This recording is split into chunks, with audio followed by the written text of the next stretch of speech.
Hi there, I'm back. It's been a while. Doing pretty good. It's my favorite time of year, so I'm loving it.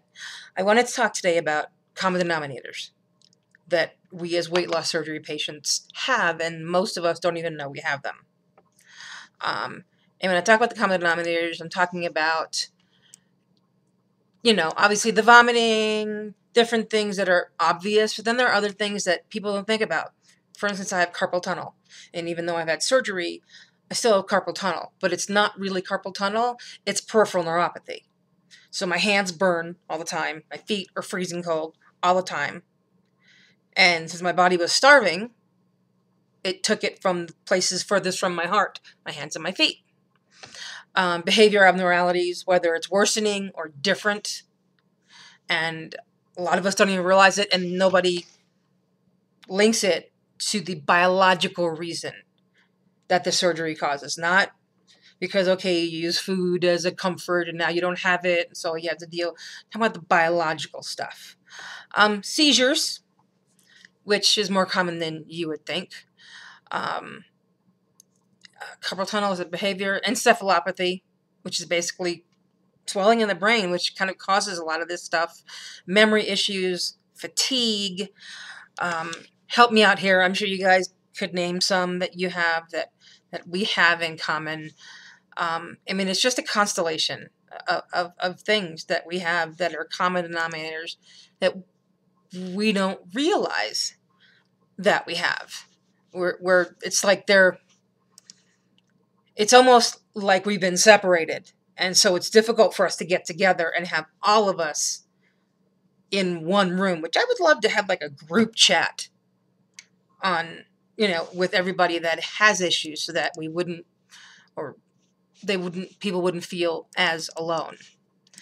I personally think that, like fibromyalgia, which is a disease of exclusion, fibromyalgia, you have X, Y, and Z for X amount of time, they diagnose you with fibromyalgia. There is no test. I think there should be a post-bariatric syndrome. It's my personal thought. You have X, Y, Z for so many time, you have post-bariatric syndrome.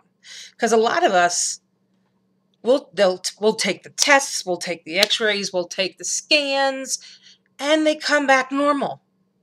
But we don't feel normal. So, and then, of course, another common denominator, it's all in our head. Kind of the 1920s, you're a girl, it's hysteria. You're not really sick kind of thing.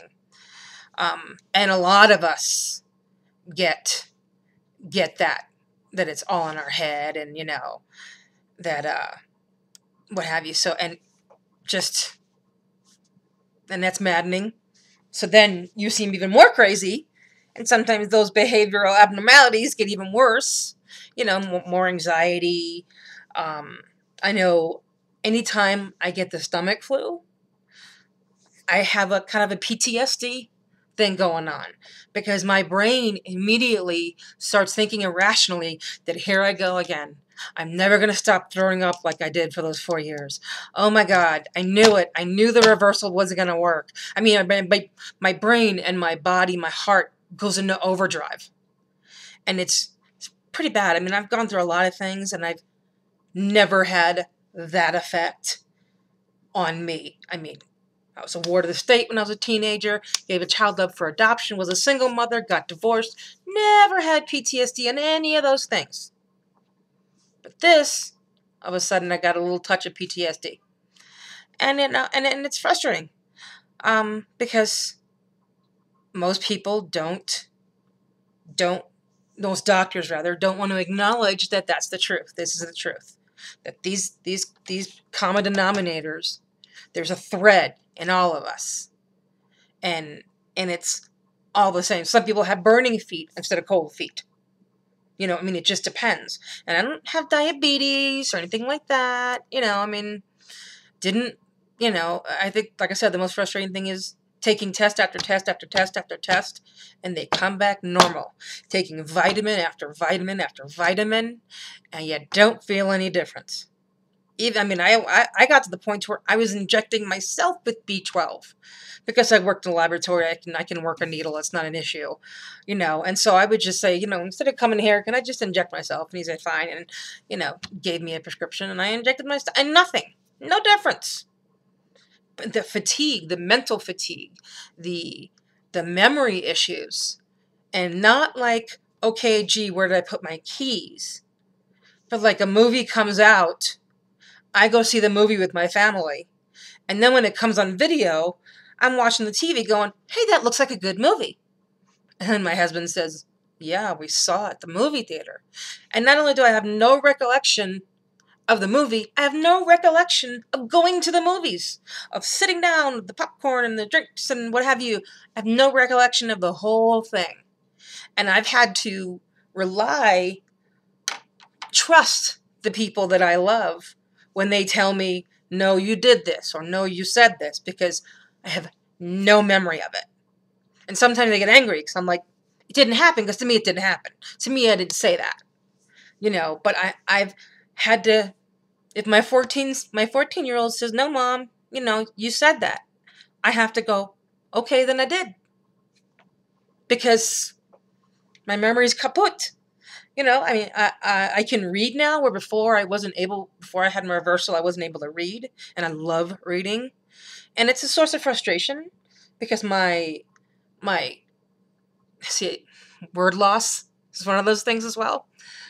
My comprehension isn't what it used to be. So it takes significantly more effort to read a book that is lower academically than what I used to read. And I have to have a cheat sheet where I write down all the characters and how they relate in the story. And every time I open that book to read it, I have to look at my cheat sheet. I mean, up until almost the very, very end, I'm looking at my cheat sheet going, okay, who is Sarah? Oh, that's right. She is the antagonist. Okay, who is Bob? And through the whole book. And, and I used to like sci-fis, which are significantly more complicated, technical, all that stuff. I haven't even tried to read a sci-fi book yet. Not a really good one, anyway. So, I've read some ones that are like junior high school level, which is depressing, considering I'm 46 years old, and I have some college credits, and I used to think of myself as intelligent, but not so much anymore. So, anyway, I would love to hear from you and hear about your common denominators. Write, private message me, post on there. I will try to post more often. I always think I look really weird and I don't know what to do on camera. I don't know how people get comfortable with that, but I will try.